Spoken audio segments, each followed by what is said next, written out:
Hello everyone, and welcome back to the channel. Today we're going to be taking a look at Unit 2 of the book Guns, Germs, and Steel by Jared Diamond. We will be looking at Chapter 5 specifically. In this chapter, we will be taking a look at how farming becomes the foundation and, as well as, a requirement for any civilization that wants to move past the hunter-gatherer phase of development. While there are some that believe we should return to it, I vehemently disagree. The romanticization of hunter-gatherers show the ignorance of a lot of people. The lives of hunter-gatherers were short, terrifying, and painful. As always, I will only be going over a portion of the book, and will be bypassing a lot of really good information, so please go check it out for yourself.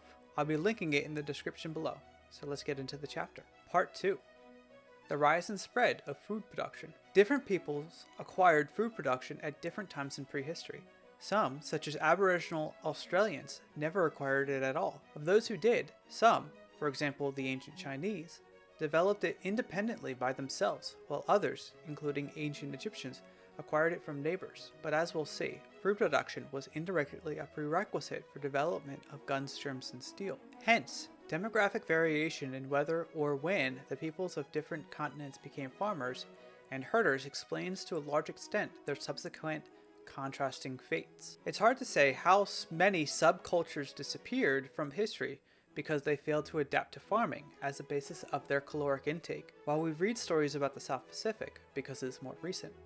We must always remember that modern culture has either integrated or wiped out other hunter-gatherers that lived on the land the more complex cultures wanted to cultivate. You have to remember that regardless of who started the fighting first, any more advanced culture would be seen as a threat, and the hunter-gatherer would likely attack eventually, if only to keep the farmers out of their hunting lands. We should also realize that the farmers were looking to produce more food so they could provide for their families, because, unlike today where a small number of farms provide for a much larger population, farms from early agrarian cultures could only produce food at a rate little higher than the hunter-gatherers could come up with. The first connection is the most direct one.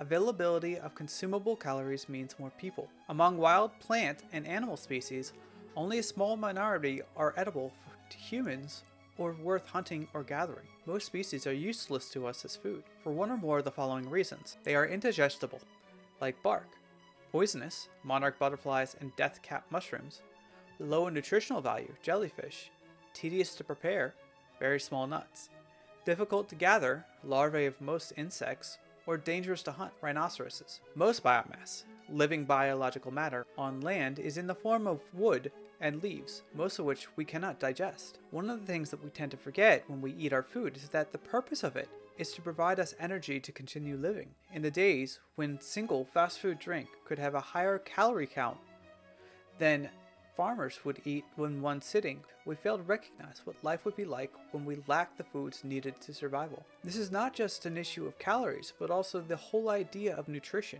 While they couldn't have understood the idea of what a calorie is, not that the average person today does either, they understand what was edible and what was not. This knowledge came over centuries of observation, seeing what other animals were eating and testing it for ourselves, to incorporate it into our own food. Not to mention figuring out if the effort to harvest is worth the calories.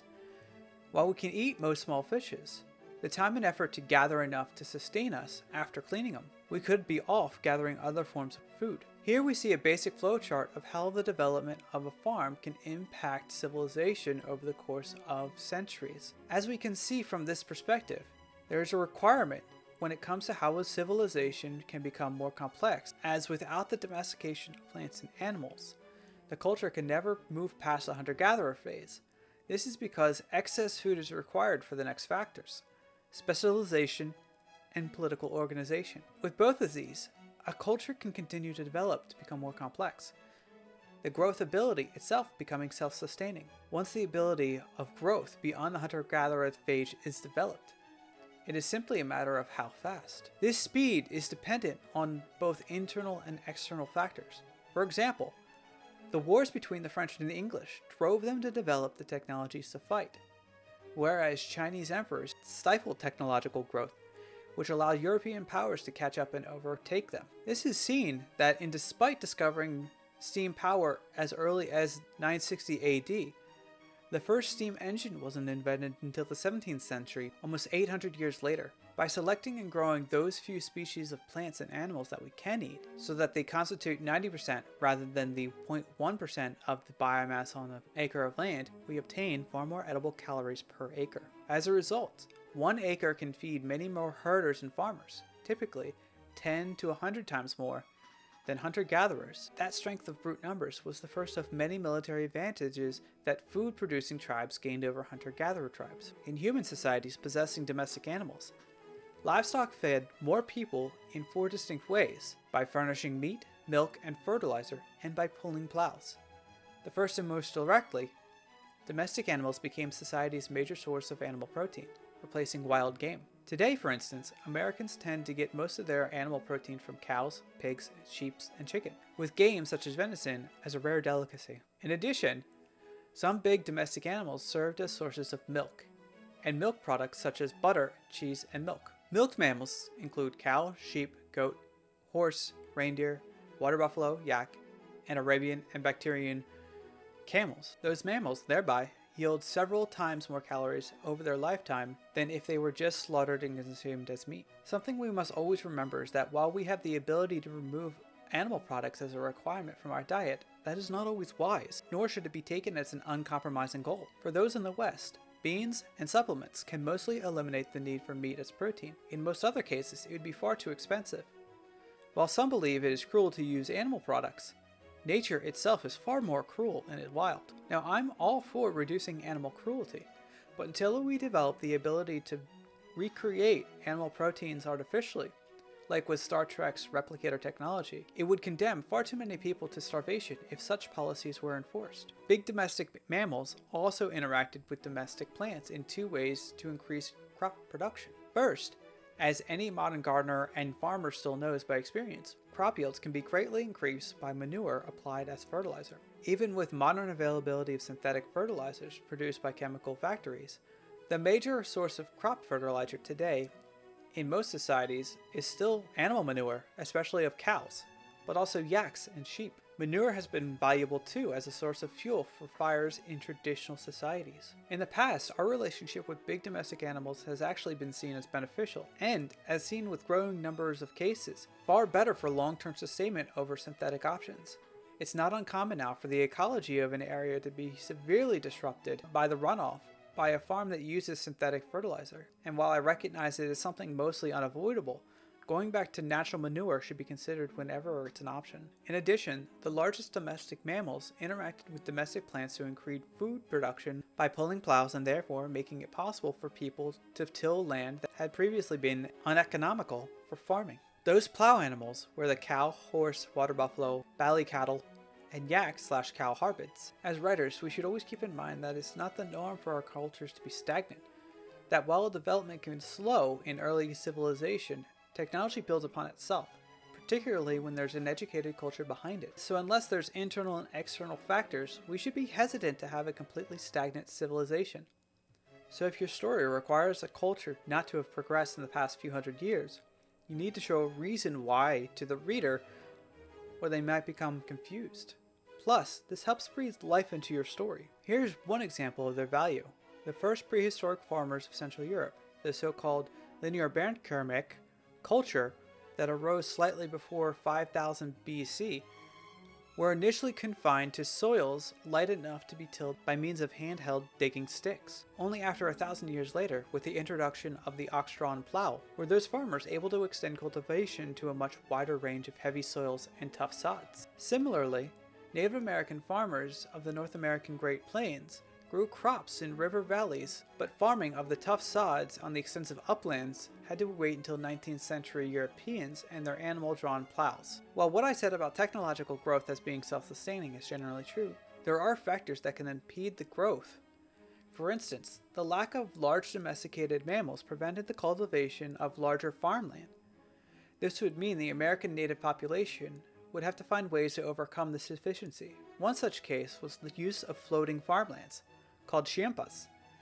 the Aztec used to sustain themselves. A hunter-gatherer mother who is shifting camp can carry only one child along with her few possessions. She cannot afford to bear her next child until the previous toddler can walk fast enough to keep up with the tribe and not hold it back. In practice, nomadic hunter-gatherers space their children out about 4 years by means of lactical anorexia, sexual abstinence, infanticide, and abortion. By contrast, sedentary people, unconstrained by problems of carrying young children on treks, can bear and raise many children as they can feed. The birth interval for many farm peoples is around 2 years, half that of hunter-gatherers. Higher birth rate of food producers, together with their ability to feed more people per acre, lets them achieve higher population densities than hunter-gatherers. Life before farming required parents make sacrifices that we wouldn't be able to dream today. The more the complex civilization becomes, the less likely these sacrifices are going to need to be made. We should take time to put ourselves into the shoes of those parents who loved and cared for their children the same way we love our own, only to recognize that if they didn't make those sacrifices, that they would be condemning more people to death. It's important to recognize that we are all living in a privileged place in history, where the idea of infanticide for the sake of the group isn't a real concern. Big domestic animals further revolutionized human society by becoming our main means of land transport until the development of railroads in the 19th century. Before animal domestication, the sole means of transporting goods and people by land was on the backs of humans. Large mammals changed that.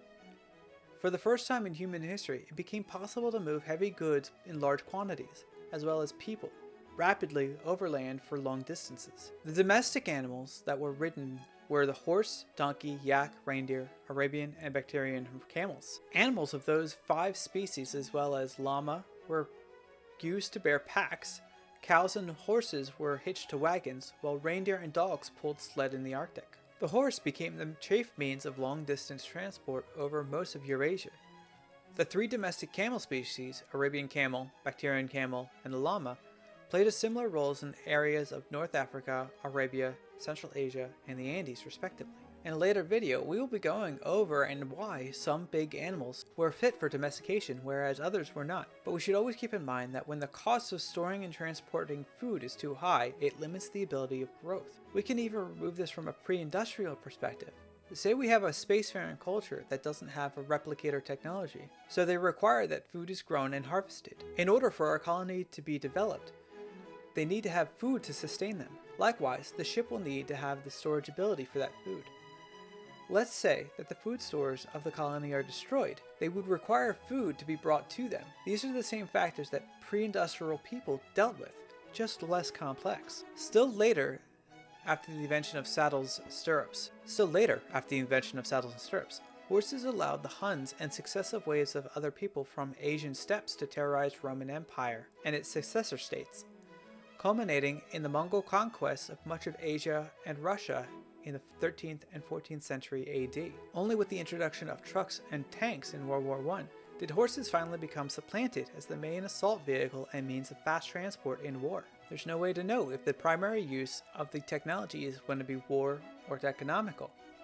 Going back to that seafaring story, a colony might use low-altitude craft to haul produce from one part of the planet to the other, but at the same time they could use it to fight off raiders who have come to steal their food. While each piece of technology will be specialized for its task it's needed for, there could be any number of uses for that technology. In short, plant and animal domestication meant much more food and hence much denser human populations.